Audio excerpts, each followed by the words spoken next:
সবাইকে স্বাগত জানাচ্ছি অমর একুশে বইমেলায় আরটিভির বিশেষ আয়োজন আমা কপির আমন্ত্রণে। আমাদের সাথে আছেন এই পর্বের অতিথি হয়ে কথা সাহিত্যিক কাশাফুদ্দৌজা নোমান। নোমান, কেমন আছেন? ভালো আছি। নোমান, এই যে মহান বৃহস্পতিবার এই বইয়ের নাম, মানে এর সাথে কি বৃহস্পতিবারের কোনো সম্পর্ক আছে? না না না, যেটা মহান বৃহস্পতিবারই সারা সপ্তাহের ক্লান্তি আসলে আমরা যেদিন মিটাই আর কি, তো সেটাই তো বৃহস্পতিবার, তাই না? সেটা কেউ বেহুশ হয়, কেউ হয় না, কেউ মানে বসে থাকে, শুয়ে থাকে, গ্রামের বাড়ি যায়, খিচুড়ি খায়, নানা রকম আর কি, মানে নির্দিষ্ট একটা জায়গায় আটকায় নাই বিষয়টা। আচ্ছা, মহান বৃহস্পতিবারের মধ্যে কয়টা গল্প আছে? এই গল্পগুলো কি কি দিয়ে?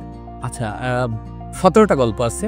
বেশিরভাগই এই অফিস কাজ, অফিস কালচার ইত্যাদি ইত্যাদি নিয়ে। আর এই জীবনটা, যে জীবনটা আমি যাপন করি এবং যে জীবনটা যাপন করতে চাই না আসলে, অফিস, তো দুটার মেলবন্ধন বলতে পারে, নানা রকম বিষয়। আপনি লেখক পরিচিতির মধ্যে লিখছেন ফুল টাইম চাকরিজীবী আর সময় পাইলে লেখক। তো আপনি সময় পাইলে লেখক কেন? কারণ হচ্ছে আমার বেঁচে থাকার জন্য চাকরি করতে হয়, রবি টু বৃহস্পতিবার অফিস করতে হয়, এবং এর মধ্যে ধরেন আমি খুবই অলস, এবং এমন না যে ব্যাপারটা যে 1 ঘন্টা সময় পাইছি 1 ঘন্টায় লিখে ফেলবো, তো সময় পাওয়া একটা বড় ব্যাপার, মানে ফলে এই যে ব্যাপারটা এরকমই, সময় পাইলে লেখক। তার মানে আপনার লেখালেখির প্রক্রিয়াটার মধ্যেও ব্যাপারটা আছে। আচ্ছা, তাহলে কি আপনি মানে এতই অলস যে আইডিয়া জমাইতে জমাইতে যখন আইডিয়া আপনাকে আর নিস্তার দেয় না তবে আপনি লেখেন? অনেকটাই। আপনার আইডিয়া জেনারেট হয় কিভাবে? চলতে ফিরতে, ভাবতে, মানে আমার মনে হয় যে ধরেন লেখার চেয়ে লেখা নিয়ে ভাবতে বেশি আনন্দ, যে আমি একটা গল্প ভেবে আসলে সারা রাত পার করে দিলাম, এটা এক ধরনের আনন্দ। কিন্তু পরে লিখে ফেললে তো তাহলে সে আনন্দটা থাকে না। মানে এটা একটা কি বলবো, কনফিউশন আসলে, কোনটা কখন লিখবো বা কেন লিখবো, আদৌ লিখবো কিনা, বা আইডিয়াটা আসলে আমি এখন ভাবতেছি এটা যুগান্তকারী আইডিয়া, কালকে সকালে উঠে আমার মনে হবে কিনা যে আইডিয়াটা আসলে ভালো। তো এই জার্নির মধ্যে দিয়ে যেতে হয় আর কি, আর সাথে সময়ের সাথে সামঞ্জস্যটা যতটা করা যায়। এই জার্নিটা কতটা আনন্দময় আর কতটা যন্ত্রণার? বেশিরভাগ সময় যন্ত্রণার।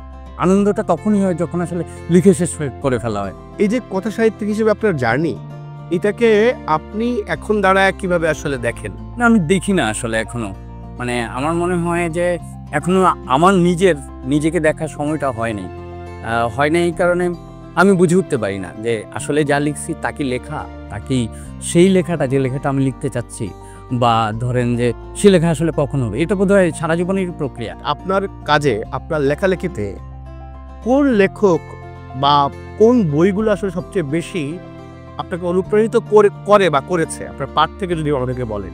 আমি রম্য লিখতে পছন্দ করি, বা এটাকে রম্য না বলে বলা উচিত যে লেখায় রসবোধটা আমার পছন্দ। তো শিবরাম আমাকে আসলে অনেক অনুপ্রাণিত করছে, এটা অনেক ছোটবেলা থেকে যখন শিবরাম পড়ছে, তো বলা যায় ব্রহ্মের ব্যাপারে উনি আমাকে অনুপ্রাণিত করছে। কিন্তু উনি আসলে সব না, শুধু শিবরাম না, যখন যাকে পড়ি তার থেকেই আসলে কিছু না কিছু বোঝাপড়া থাকে বা বুঝতে চেষ্টা করি আর কি। মানে প্রত্যেক লেখকের এক ধরনের জীবন দর্শন থাকে, এক ধরনের বার্তা থাকে, যেটা তিনি আসলে তার পাঠকদেরকে, তার সমাজকে বলতে চান, তার রাষ্ট্রকে বলতে চান। আপনার লেখায় ফিরে ফিরে আসা এরকম কোনো থিম বা বার্তা কি আছে? আমি তো প্রশ্নটা হলো, কেন লেখেন আসলে? লেখালেখির উদ্দেশ্যটা কি? উদ্দেশ্য যদি বলি, ভালো লাগা, মানে আমার অন্য কিছু করার নাই আসলে, সেজন্য হয়তো লিখি। বার্তা বলতে আসলে ওই অর্থে বার্তা নাই, প্রত্যেকটা গল্প, প্রত্যেকটা লেখা যেখানে আলাদা, সেই ভাবনার সাথে আসলে পাঠক কমিউনিকেট কীভাবে করছে সেটার উপরেই বার্তাটা নির্ভর করে, এবং পাঠকের আসলে ওই সময় কন্ডিশন থেকে সে কী ভাবতেছে এইসবের উপর নির্ভর করে। আমার নির্দিষ্ট কোনো বার্তা নাই যে এই গল্পটা পড়ে পাঠক এই বার্তা পান। আপনার এই যে লেখালেখি, আপনার লেখালেখির যাত্রা এই যে এখন পর্যন্ত, এই টাকা কামানোর জন্য লিখতে হওয়ার যন্ত্রণা ছাড়া আর কোনো বড় বড় চ্যালেঞ্জ ছিল বা প্রতিবন্ধকতা ছিল? না, প্রতিবন্ধকতা একমাত্র আমি নিজে, মানে আমার অলসতা এবং আমার সময় করে ওঠা, মানে সব কিছু মেনটেন করে, এর বাইরে আসলে বড় কোনো প্রতিবন্ধকতা নেই। হ্যাঁ, বলা যায় যে যেটা হয় যে আমাদের পরিবার, তো যে ধরনের পরিবারে বেড়ে উঠি, লেখালেখির সাথে তারা অভ্যস্ত না, ফলে সেটা এক ধরনের অনেক আগেই ছিল আর কি, যে লিখবে,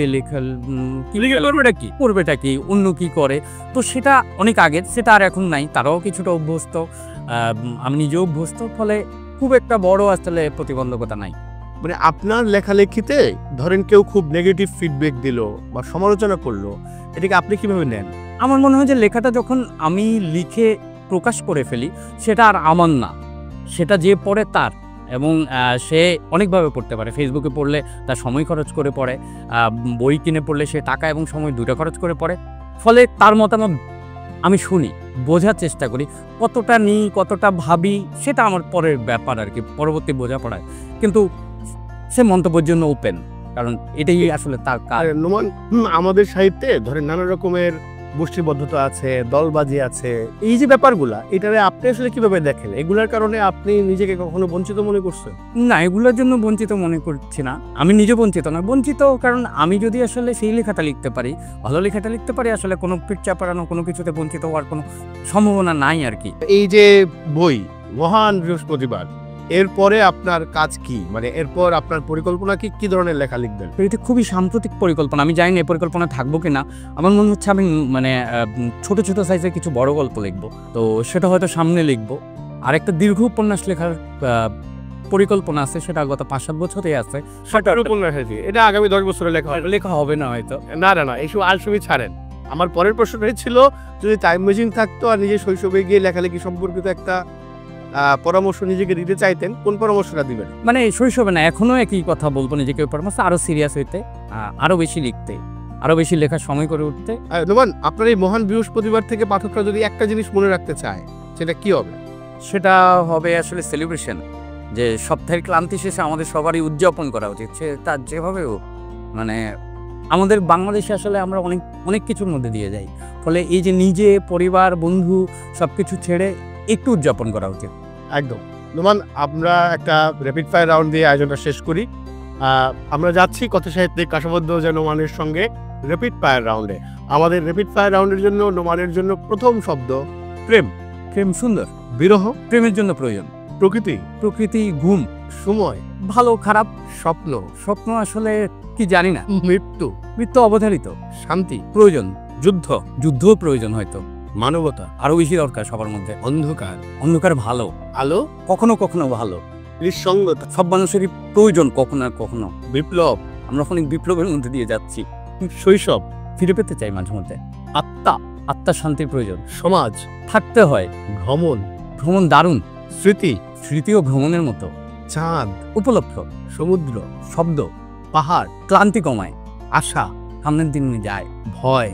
ভয় পেতে ভালো লাগে না। কাশবদ্ধ নোমান। অলস। নোমান, আপনাকে অনেক ধন্যবাদ আমাদেরকে সময় দেওয়ার জন্য। কথা বলা খুবই আনন্দের। প্রিয় দর্শক, অমর একুশে বইমেলায় RTVর বিশেষ আয়োজন আমার কপির আমন্ত্রণে আমরা কথা বলছিলাম কথা সাহিত্যিক কাশবদ্ধ নোমানের সঙ্গে। দেখা হচ্ছে অন্য কোনো একজন লেখককে সাথে নিয়ে এই আয়োজনের পরের পর্বে। সবাইকে অনেক ধন্যবাদ।